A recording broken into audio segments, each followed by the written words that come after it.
Hey there, how's it going?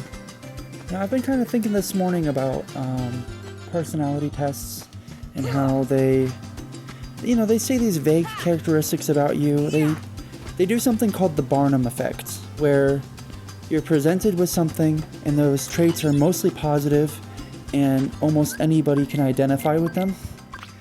And that's the Barnum effect, where a professor, he presented a paper of positive traits and asked people to list, if they related to that and if they thought that was them. Everyone in the classroom thought that was them. So when people do personality tests, I think there is that level of it tells positive traits about you, therefore you're going to accept them, right? And another thing I don't like is it implies that certain personalities have less complexity than others, or are less deep than others. And I just think, and I don't really think there's such thing as a purely shallow person. Everybody's life is complicated. Everybody has a layer of complexity to them, and everybody is like a diamond in the sense that they have multifaceted parts of them, right? Some people are just more willing to express that than others. Some people like to keep those parts of them hidden away and never talk about them. Other people, they're very open about how complicated their experiences in life are. The more I talk to people who are twice my age, the more I realize that people can do some pretty wild, gnarly things in their life. It's really cool figuring out what people's lives are and stuff. There was somebody in my class that I didn't even know had all kinds of different jobs throughout his life, really physical jobs, really non-physical jobs where he has to use his brain, jobs where it's all about his body, jobs where he puts his life in danger, jobs where it's completely boring. And it makes me think about how you're going to wear a lot of hats in life, and you don't necessarily have to pick one as your whole field, your whole life. And there are other people that I've met who were told they were borderline retarded when they were little, and they were told they wouldn't amount to anything and that they'd be a vegetable their whole life. That person ended up being the smartest man I know. And why is that? Because everybody told him he was stupid. He started reading, and he started learning, and he learned so much. He was on that Sigma grind set so hard that he ended up becoming the smartest person I know. He's read philosophy, psychology, mathematics, physics, astronomy, you name it. That man knows a lot. Oh, and religion. He knows a lot about religion too. But people are complicated, and you just have to accept that as a fact. So when you talk to somebody and you think oh, they're just such a shallow prick, it's nah, well, no, you don't know them, and it's that's where I have to hold my tongue a little bit, because I'll talk to people, and yeah, some people are jerks.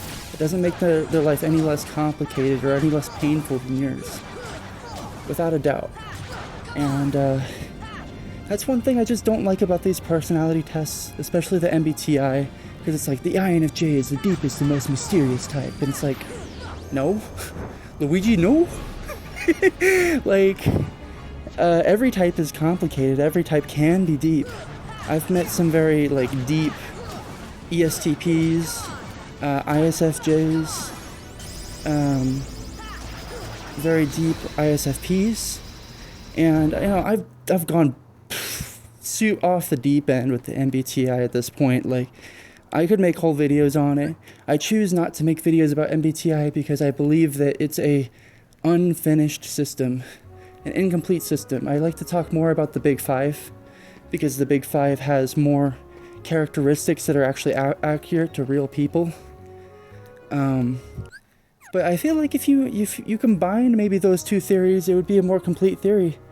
I'm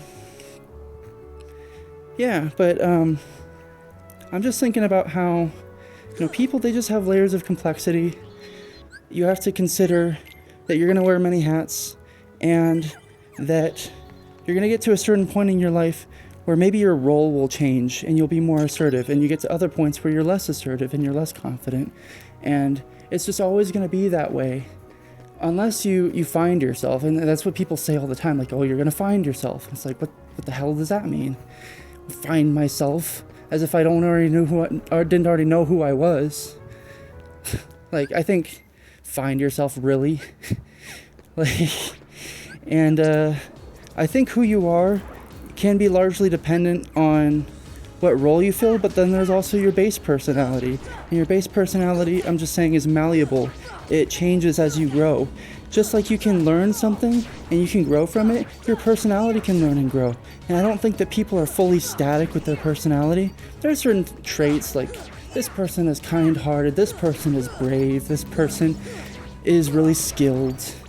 But those are traits, right? And people can gain more traits. That doesn't make them any less of who they are. And so when you gain more skills, you become more of who you already were, if that makes sense. When you learn something new, you're becoming more of yourself within learning. When you go on an adventure and you do some cool stuff with your bros, you become more of yourself. You become more empathetic, more compassionate towards the people that you know. You begin to know them on a deeper level. The more that I get to know somebody on a deeper level, the more I understand how freaking complicated people are and how their background made them who they were, and how they can undo that background, and how they can learn from that experience, and how they can evolve into something so much better. They can synergize all of the traits that they've acquired up till that point into a personality. So when people say, you know, I'm a pretty simple guy, you know, nah, you're not a simple guy, you're just being humble. You know, that's all I gotta say is really, like, people who say, oh, I'm not all that complicated, my needs are really simple, I'm just a simple guy. It's like, yeah, but you don't want to talk about the hard stuff, huh? I mean, you are a simple person, maybe it's simple needs, but I think there's a layer of complexity to you that you're just not able to articulate into words, and that's alright. Not everybody can articulate their hard experiences, but everyone has them, you know?